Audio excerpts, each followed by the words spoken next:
Hey, you guys. So you might be able to tell that Adam is holding his beloved Pop-Tarts, which means that it is the long-awaited nutrition video. We're going to be breaking down our 3 rules for hiking nutrition.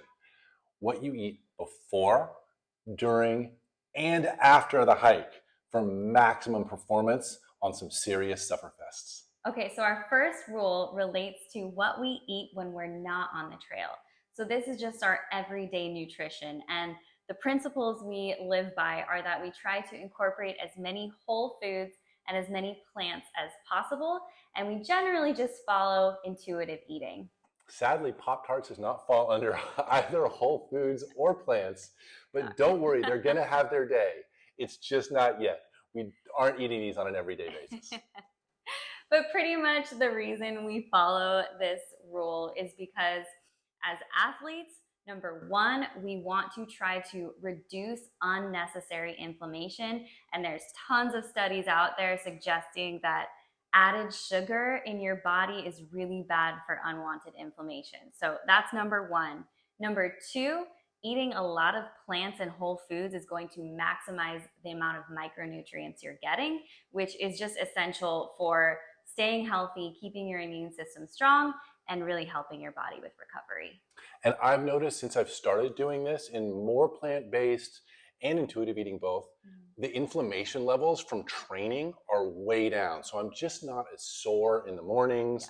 I don't have kind of long-term soreness or tendinitis, those kinds of things.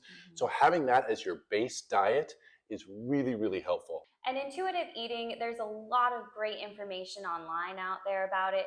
But the basic gist of it is that we really just try to pay attention to our body's natural hunger and fullness cues and listen to our cravings. Our bodies are really smart, and if we listen to them, they will tell us what they need.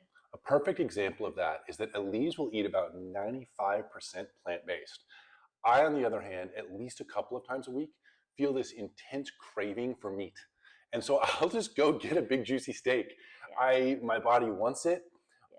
This is not the kind of craving that you get from eating candy bars where you're addicted to the candy bar and you want a candy bar. This is something my body really needs, and I always feel better after I do it. That's a good point. So a good reason to also focus on whole unprocessed foods is because all of that added sugar and even the chemicals and emulsifiers that they put into the food throw off the neurochemical signaling in your body and make you crave those foods even though your body doesn't really need them. So on a regular basis, we avoid all that super processed stuff, although it is going to be very useful for when we're on the trail. Now Elise is going to give you guys a couple of examples of things we actually eat on a regular basis. Okay, so a typical day for both of us actually starts with regular old oatmeal, not quick oats. The old-fashioned type is what we like. And so I'll just pour some of this into a pot, cook that up, probably usually with some almond milk, sometimes some water. But my secret to making oatmeal fantastic is when you're cooking your oatmeal, slice up some banana, drop it in there. You'll get some natural sweetness, but you'll also be getting it from a whole food, no added sugar. It's amazing. Thank me later. So one of our favorite, pretty well-balanced lunches, and also super simple, is I will just heat up a sweet potato. If I have time, I'll pop it in the oven. Otherwise, I'll stick some fork in it and toss it in the microwave.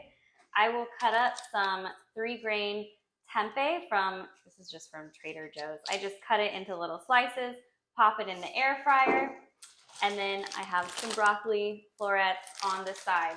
So this has pretty much everything you need. The tempeh has a great amount of protein, healthy fats. You've got your complex carbs from the sweet potato and your veggies with all those micronutrients. So when it comes to the intuitive eating, I'm always craving nuts. I don't know why, maybe it's the salt or the fat in there, but I love some nuts. Peanuts, almonds, especially salted cashews. So if I just get a cup of these bad boys, it's about 300 calories, lots of healthy fats, lots of good energy just for a mid-afternoon snack. For snacks, I also love to make a smoothie bowls. I'll just throw in fruit and whatever else we have lying around, sometimes coconut chips or chia seeds or extra oats. And then for dinner, if we're having a family dinner, I try to make us something healthy and plant-based. Adam and the kids love my plant-based nachos, so we'll do that sometimes. Other times we'll have just a big pumpkin salad with lots of different beans and greens. Okay, now for the fun part, the on-trail nutrition. And this, we're actually including what you eat the day before the hike as well, because you're carving up and you're burning that energy the next day on the hike. So number one most important thing is carbs that you can digest and use. What makes that fun is that means, for me, French fries. We almost always eat French fries the day before a hike. Almost never eat them any other time. Yeah. But it's a great way to carb up.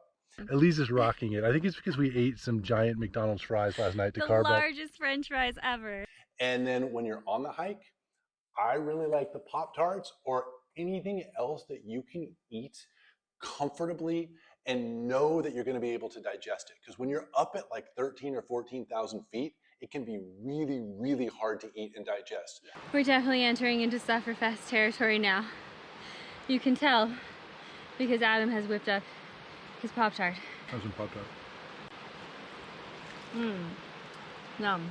So you just want a food that's yummy to you, comforting to you. Often the things you liked when you were a kid work well, but something that can just turn right into glycogen. It's so true. Number one rule, just eat whatever you can out there. So you guys may have seen, there have been times during our Sufferfest that either one or both of us are dying. My favorite treat is jelly beans. There is nothing like some jelly beans to get you through these most treacherous moments. I totally have saved Adam's life on Mount Whitney and Mount Kilimanjaro with my jelly beans, so just saying. Life-saving might be taking it a bit far, but it definitely was revivifying. Oh, okay.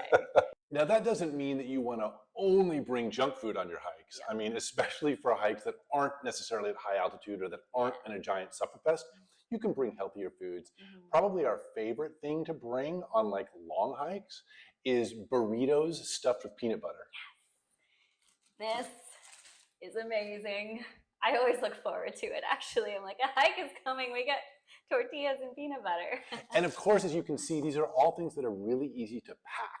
And you'll note they don't take up very much room. Peanut butter in burritos roll up really thin, and it's a ton of calories. So that's another thing to consider when you're taking something on a long hike or a trail run.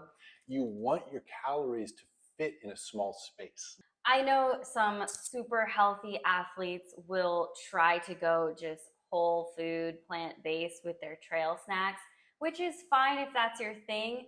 For us though, we found that whole foods have a lot of fiber, and that can get really hard to digest out on the trail. So you'll notice, I mean, we go for quick burning carbs because that much fiber is just going to be hard on your system. So it's almost the opposite of how we eat most of the time. The trail, it's just about what can you digest easily, often things that are a little bit sugary or simple carbohydrates that get into your system quickly and prevent you from bonking. I'm sure you guys have noticed, certainly in the Grand Canyon hike, that we have had some problems with bonking on really long sufferfests at altitude. This can help prevent that. One other thing I want to add is it's not enough just to bring the food. You have to eat it, and you have to eat it at regular intervals. That is to say, don't wait until you're hungry. I make myself eat every 60 to 90 minutes, even when I'm not hungry at all. And that has been a huge help, because when I used to wait until I was hungry, I would fade so hard by the end. Which is kind of the opposite of the intuitive eating principle. Normally we wait until we're hungry to eat, but that's what we did on Grand Canyon, and that's where we failed. Yeah, that's right. We waited too long to start eating. So it's really just, think about it as the inverse of how you will eat normally. Not the world's healthiest foods, simple carbohydrates, and forcing yourself to eat even when you're not hungry. But it will get you through, let's say, a 12-hour sufferfest, make 20, 30, 40-mile kind of thing. We should probably add that if you're going on like a 1 or 2 hour hike, all of this is probably moot. I don't even know that we'd bring food. It has to be a hard hike for you. Yeah, we're talking about hikes that last more than 6 hours. Yeah. Disclaimer. You can't use this as an excuse to bring a bunch of Hershey bars when you walk around the block. Or maybe you can. Maybe that's the thing. Well, I'm not judging. So our third and final rule relates to recovery after a really long and hard hike. And essentially, the rule is to prioritize protein intake. Muscles require protein to recover. And when you do these super hard ones at high altitude, climbing 10 or 12,000 feet in a day, you will be sore for days. Yeah. And during those days, eat that protein. A lot of people after a long, hard hike will go and still be eating lots of heavy starches, but that is not what our bodies are craving. So we're kind of getting back to intuitive eating here. What we really like is high protein meals with lots of veggies. We really do. We tend to go to Chipotle. Oh, whenever we're driving home from a really hard hike, we find a Chipotle and we go and we get like a lettuce bowl with a little bit of black beans in there, lots of protein, lots of vegetables. I throw some guacamole in there. Adam's like has eyes like a hawk for Chipotle on the drive home. He will veer off the highway right away when he sees that Chipotle because he knows it's good for us. Yeah, and then within another couple of hours, I'll already be craving protein again. Mm-hmm. So I have some high protein snacks that I like to make. Mm-hmm. My favorite is a protein latte that I'm going to actually show you guys. Mm-hmm. So delicious. And guys, your protein intake doesn't have to be on like some crazy bodybuilder level of protein that's totally unnecessary. There was actually a pretty good meta-analysis that we took a look at that basically says you're going to get probably your maximum benefit from protein intake around 0.7, maybe up to 0.8 grams per pound of body weight. So we really aim for right around that, maybe a little bit higher for our protein recovery. But that's still a significant amount. For me at 200 pounds, that's about 150 to 160 grams of protein, which takes some doing to get there. So my all-time favorite recovery snack is the protein latte. All you need is some oat milk, some protein powder, and some freeze-dried coffee, and a frother. So once you heat up the oat milk, just one scoop of this kind of protein is 20 grams. Put the coffee in, and then just start frothing that baby. And you will quickly notice that the whey protein, if you use whey, really helps with the froth. So you get a very, very thick kind of latte feel. So good. But I'm biased. We have to have Elise try it. Oh, come on. I would not normally drink or eat whey protein, but this is so good. Yes. Don't steal it all. It's mine. Okay, so that's pretty much it. That's our top 3 rules for hiking nutrition before, during, and after a hard hike. So rule number 1, majority of the time, focus on whole, unprocessed foods and lots of plants. Rule number 2, Pop-Tarts are good for you. At least in the middle of a sufferfest. You want to focus on simple carbohydrates that you can digest easily. And often that's foods that you liked when you were a kid. Just things you're comfortable with and that will get you through to the end of the day safely. And rule number 3, focus on your protein to help your body with recovery. If possible, protein lattes. Let us know what you guys think. I'm sure Adam is dying to know what you think of his genius protein latte. You guys are going to love these so much. I can't even tell you. I really want to hear about it. And we'll see you guys next time.